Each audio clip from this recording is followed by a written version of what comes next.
আর এবার যে ছবি আপনাদেরকে দেখাবো, স্কুলে ভূগোলের প্র্যাকটিক্যাল রুম 1 মাস ধরে সেখানে তালাই খোলা হচ্ছে না। স্কুলে বায়োলজি প্র্যাকটিক্যাল রুম, সেখানে কি অবস্থা? টেবিলে জমে রয়েছে পুরো ধুলোর স্তর। কারণ গত 1 মাস ধরে কোনো প্র্যাকটিক্যাল ক্লাসই হচ্ছে না। ক্লাস করাবেন তো কে করাবেন? মাস্টারমশাইরা সবাই চলে গেছেন বিএলও ডিউটিতে। অথচ আপনারা জানেন যে ফেব্রুয়ারি মাস থেকে কিন্তু উচ্চ মাধ্যমিক পরীক্ষা শুরু হয়ে যাচ্ছে।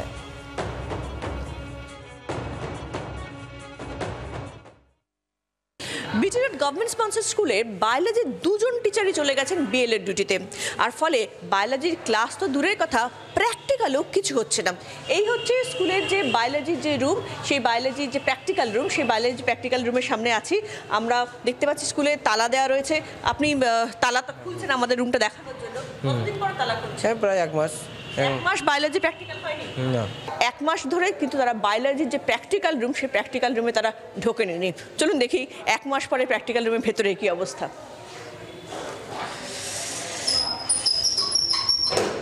যে স্কুল কলকাতা শহরে শুধু নয়, রাজ্যের অত্যন্ত নামী স্কুল, সেই স্কুলে যে বায়োলজি যে রুম, সেই বায়োলজি রুমের অবস্থা দেখুন।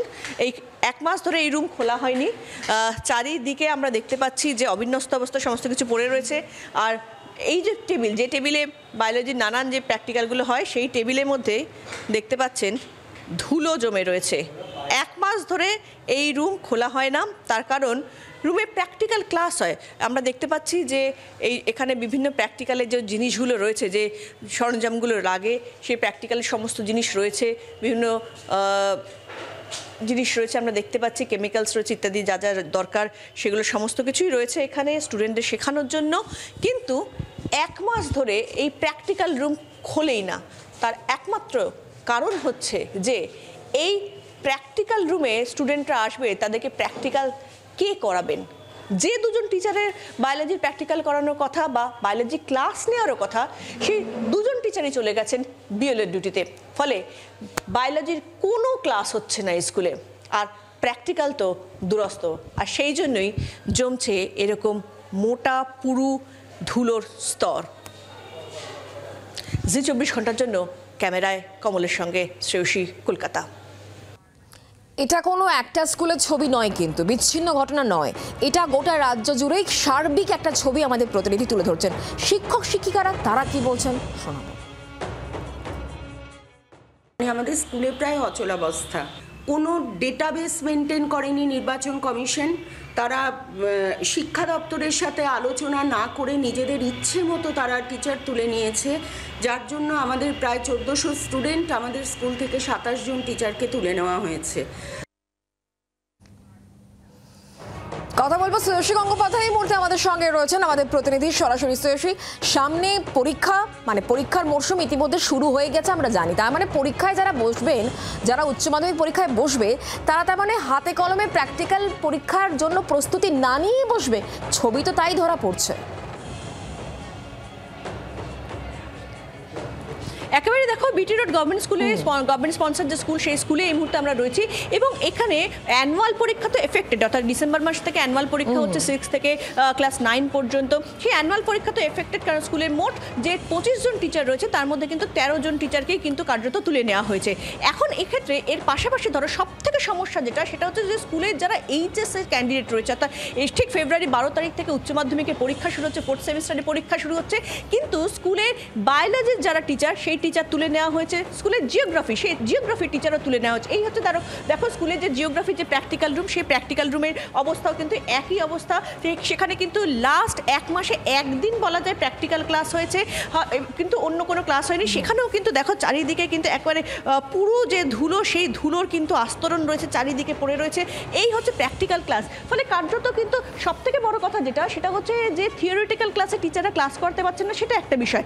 কিন্তু প্র্যাকটিক্যাল, যে প্র্যাকটিক্যালটা খুব গুরুত্বপূর্ণ, সেই প্র্যাকটিক্যাল ক্লাস তো স্কুলে এসেই করতে হয়। সেই থিওরিটিক্যাল ক্লাস বাড়িতে পড়ে বা অন্যান্য কোনোভাবে তারা ম্যানেজ করছেন স্টুডেন্টরা, স্কুলে তো ক্লাস হচ্ছে না, বায়োলজির ক্লাস হচ্ছে না, জিওগ্রাফিরও ক্লাস হচ্ছে না। কিন্তু প্র্যাকটিক্যাল যে ক্লাস, সেই ক্লাসটা কিন্তু কোনোভাবে কিন্তু ম্যানেজ করার কোনো জায়গা নেই, সেটা স্কুলে এসে করতে হবে, কিন্তু টিচার নেই। ফলে কার্যত স্কুলের যিনি এই মুহূর্তে এইচএম আছেন, আমি তার সঙ্গে কথা বলবেন, প্রধান শিক্ষিকা যিনি রয়েছেন।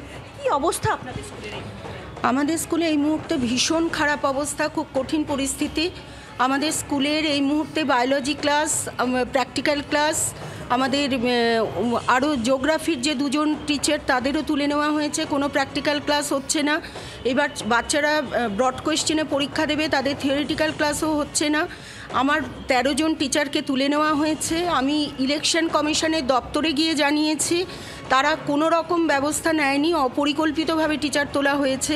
আমার এখানে একটাই প্রশ্ন, আমাদের ভোটাধিকার যদি আমাদের সাংবিধানিক অধিকার হয়ে থাকে, শিক্ষার অধিকার কি আমাদের সাংবিধানিক অধিকার নয়? আমাদের বাচ্চাদের এইভাবে কেন বঞ্চিত করা হচ্ছে? একেবারে দেখো, BT road government sponsor school, অতীতে এই স্কুল থেকে বিভিন্ন সময় কিন্তু কার্যত আমরা দেখেছি যে এক্ষেত্রে কিন্তু খুব সেক্ষেত্রে 10 বা 12-এর ক্ষেত্রে সেখানে কিন্তু রীতিমতো মেধা তালিকায় এসেছে স্টুডেন্টরা। কিন্তু সামনেই কিন্তু মাধ্যমিক, উচ্চ মাধ্যমিক, সব থেকে করুণ অবস্থা হচ্ছে উচ্চ মাধ্যমিকের ক্ষেত্রে। কেন একটা বায়োলজি, অর্থাৎ যারা সায়েন্স নিয়ে পড়েন তাদের অন্যতম প্রধান সাবজেক্ট হচ্ছে বায়োলজি। সেই বায়োলজির দুজন টিচার, সেই দুজন টিচারই কিন্তু কার্যত চলে গিয়েছেন এবং সেক্ষেত্রে প্র্যাকটিক্যাল হচ্ছে না। গোটা প্র্যাকটিক্যাল না হওয়ার জন্য স্টুডেন্টরা প্রায় 4 নভেম্বর থেকে এক্ষেত্রে কোনো ক্লাস হচ্ছে না, জিওগ্রাফির ক্লাস হচ্ছে না, সাবজেক্টে ক্লাস হচ্ছে না, প্র্যাকটিক্যালে ক্লাস হচ্ছে না। সামগ্রিকভাবে কিন্তু রীতিমতো চিন্তায় স্কুল কর্তৃপক্ষ এবং একই রকমভাবে সমস্যায় স্কুলের স্টুডেন্টরা, যাদের বক্তব্য যে কিভাবে করব, প্র্যাকটিক্যাল তো আর বাড়িতে করতে পারবো না, প্রাইভেটে পড়ে তাও অন্তত পক্ষে কোনো রকমের সাবজেক্টে পড়াটা পড়তে পারছি, স্কুলে তো ক্লাস হচ্ছে না। তাহলে সামগ্রিকভাবে এই মুহূর্তে কিন্তু রীতিমতো করুণ অবস্থা এই বিটি রোড গভর্নমেন্ট স্পন্সর্ড স্কুলে। একদমই। তুমি আমাদের সঙ্গে থাকো। যে ছবি আপনারা দেখতে পাচ্ছেন, এটা একটা বিচ্ছিন্ন ঘটনা নয় কিন্তু, কারণ গোটা রাজ্য জুড়ে বিএলওরা তারা কাজ করছেন, বুথ লেভেল অফিসাররা, অনেক শিক্ষক শিক্ষিকারা তারা এই কাজে নিযুক্ত রয়েছেন এবং তার ফলে পড়ুয়ারা তারা যে পড়াশোনা করবেন, স্কুলে গিয়ে যে পড়াশোনা করবেন, শিক্ষকই নেই, সেক্ষেত্রে প্র্যাকটিক্যাল ক্লাসও কিন্তু ঠিকমতো হচ্ছে না। যে ছবি আপনারা দেখতে পাচ্ছেন, আমরা কথা বলবো দেবজিৎ সরকার এই মুহূর্তে আমাদের সঙ্গে রয়েছেন, বিজেপি নেতা, টেলিফোন লাইনে। দেবজিৎ, যে ছবি এই মুহূর্তে আমরা দেখাচ্ছি, একটি সরকারি স্কুল, নামী স্কুল, সেখানে 1 মাস ধরে বায়োলজির প্র্যাকটিক্যাল ক্লাস হচ্ছে না, ভূগোলের প্র্যাকটিক্যাল ক্লাস হচ্ছে না, কারণ টিচার তো নেই, তারা তো বিএলওর কাজ। আর এখানেই প্রধান শিক্ষিকা তিনি প্রশ্ন তুলছেন যে যা ডিউটি করছেন বিএলওরা ঠিক আছে, কিন্তু শিক্ষার অধিকার এটাও তো মৌলিক অধিকার, তাহলে কেন পড়ুয়ারা এখান থেকে বঞ্চিত হবে? শুধুমাত্র এসআইআর এর সময় শিক্ষার অধিকার, মৌলিক অধিকারের কথা মনে পড়ছে কেন? এসআইআর তো একটা টেম্পোরারি প্রসেস, কয়েকদিনের মধ্যেই শেষ হয়ে যাবে। শুরুটাও কয়েকদিনের মধ্যে এবং 20 বছরে একবার হচ্ছে। আপনি দাড়িভিট স্কুলে চলে যান, উত্তরবঙ্গের, যেখানে সেই আন্দোলন হয়েছিল, রাজেশ তাপস মারা গিয়েছিলেন গুলি খেয়ে। কিসের জন্য? তার কারণ হচ্ছে সেখানে 750 স্টুডেন্টের পেছনে মাত্র 9 জন শিক্ষক ছিলেন, 9 জন, এবং 9 জন শিক্ষক থাকাকালীন তাদের ওখানে ফাঁকা ছিল। কোন কোন শিক্ষকের জায়গা ফাঁকা ছিল? ভূগোল, ইতিহাস, ভৌত বিজ্ঞান, জীবন বিজ্ঞান এবং ইংরেজি এবং অঙ্ক। তো এরকম তো জায়গায় জায়গায়। আমি একটু আগে ঘাটাল থেকে ফিরেছি। ঘাটালে একটা স্কুল আছে যেখানে কিনা আপনার 6 জন টিচার আছেন, আর তার জন্য স্টুডেন্ট আছে হচ্ছে প্রায় 350। আবার একটি স্কুল এরকম আছে 12 জন স্টুডেন্ট আছে, সেখানে 9 জন টিচার। তাহলে এই যে অদ্ভুত ব্যাপার, শিক্ষা ব্যবস্থাকে লাটে তুলে দেওয়ার যে চক্রান্ত শুরু করেছিল বামেরা, সেই জিনিসটাকে পূর্ণতা দিয়েছেন পশ্চিমবঙ্গে মাননীয় মুখ্যমন্ত্রীর নেতৃত্বে, তৃণমূল কংগ্রেস মমতা ব্যানার্জির নেতৃত্বে। তো এই জিনিস চলছে। আজকে আপনাদের ক্যামেরায় ধরা পড়ছে এসআইআর এর আবহে। আমার মনে হয় পুরোপুরি শিক্ষা ব্যবস্থাকে ঢেলে সাজানো দরকার, তা না হলে পশ্চিমবঙ্গের মানুষের মুক্তি নেই। সে এই কথা পশ্চিমবঙ্গের সাধারণ জনতাও ভাবছেন। সেই জন্য তারা ঠিক করেছেন আগামী 26-এর নির্বাচনে তৃণমূলকে হারাবেন। তৃণমূল তাই হারছে।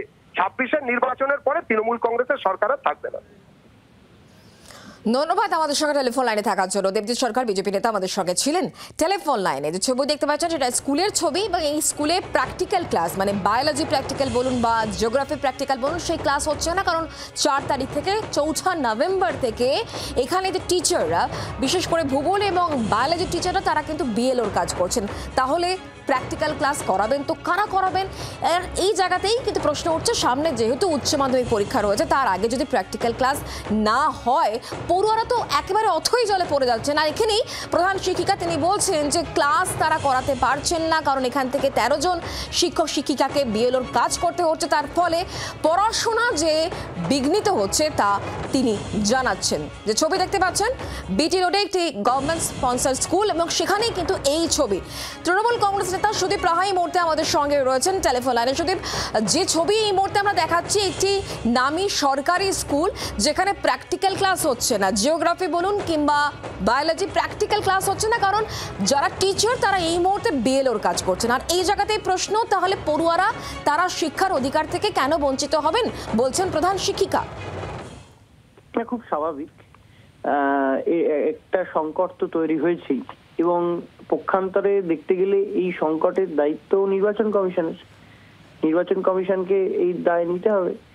আজকে গোটা ব্যবস্থাটা, গোটা সিস্টেমটাকে কোলাপস করে দেওয়ার জন্য সরকারকে, এটাতেও দেখুন সাধারণ মানুষ এত কিছু বোঝেন না।